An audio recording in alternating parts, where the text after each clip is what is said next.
মনে রাখবেন, আল্লাহ যখন দেয়া শুরু করবেন তখন দুই হাতে নিয়েও শেষ করতে পারবেন না। অতএব ধৈর্য হারাবেন না। মানুষের জীবন সবসময় একরকম যায় না। কখনো সুখ, কখনো দুঃখ, কখনো প্রাচুর্য, কখনো অভাব। এভাবেই আল্লাহ আমাদের পরীক্ষা করেন।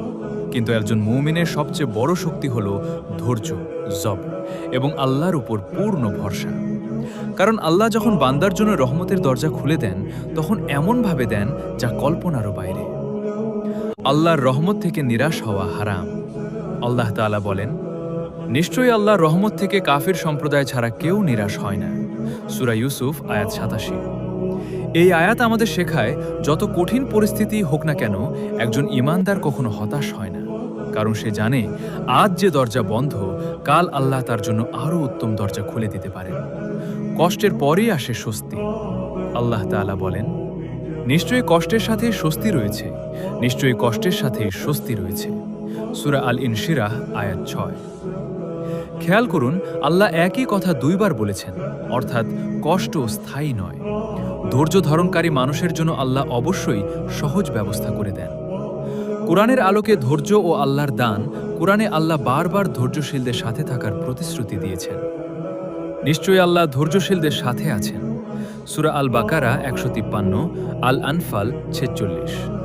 আর ধৈর্য ধরো, নিশ্চয়ই আল্লাহ সৎকর্মশীলদের প্রতিদান নষ্ট করেন না। সূরা ইউসুফ ৯০। আল্লাহর দান অসীম। সূরা আল মাইদা ৫:৬৪ আল্লাহ বলেন যে, বরং তার দু হাতই প্রসারিত, তিনি যেভাবে ইচ্ছা ব্যয় করেন।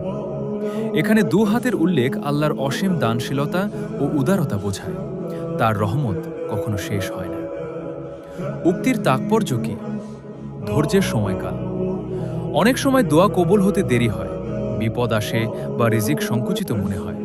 এ সময় হতাশ হয়ে ধৈর্য হারালে সুযোগ নষ্ট হয়। কিন্তু ধৈর্য ধরলে আল্লাহ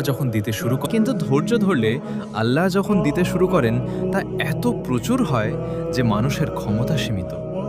দুই হাতে নিয়েও শেষ করা যায় না। এটি আল্লাহর অপ্রত্যাশিত ফয়েজ ও বরকতের প্রতীক। আল্লাহর রিজিকের নিয়ম।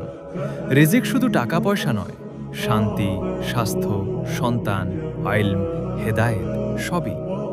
যে ধৈর্য ধরে চেষ্টা করে ও তাওয়াক্কুল করে, আল্লাহ তাকে এমন জায়গা থেকে রিজিক দেন যা সে কল্পনাও করতে পারে না। উদাহরণ, নবী ইউসুফ আলাইহিসসালামের জীবন। কূপে ফেলা, কারাগার। দীর্ঘ ধৈর্যের পর আল্লাহ তাকে মিশরের খাজাঞ্চি বানিয়ে দেন। ধৈর্যশীলদের জন্য আল্লাহর বিশেষ প্রতিদান। আল্লাহ বলেন, নিশ্চয়ই ধৈর্যশীলদেরকে তাদের প্রতিদান অগণিতভাবে দেয়া হবে। সূরা আজ-জুমার আয়াত ১০। এই অগণিত প্রতিদান শুধু আখিরাতে নয়, দুনিয়াতেও হতে পারে।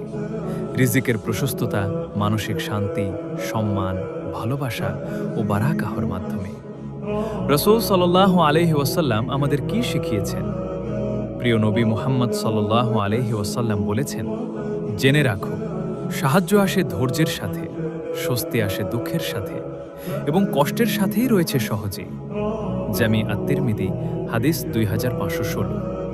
এই হাদিস আমাদের স্পষ্টভাবে বুঝিয়ে দেয়, আপনি আজ যে কষ্টের মধ্য দিয়ে যাচ্ছেন, সেটাই হয়তো আপনার আগামী সুখের প্রস্তুতি।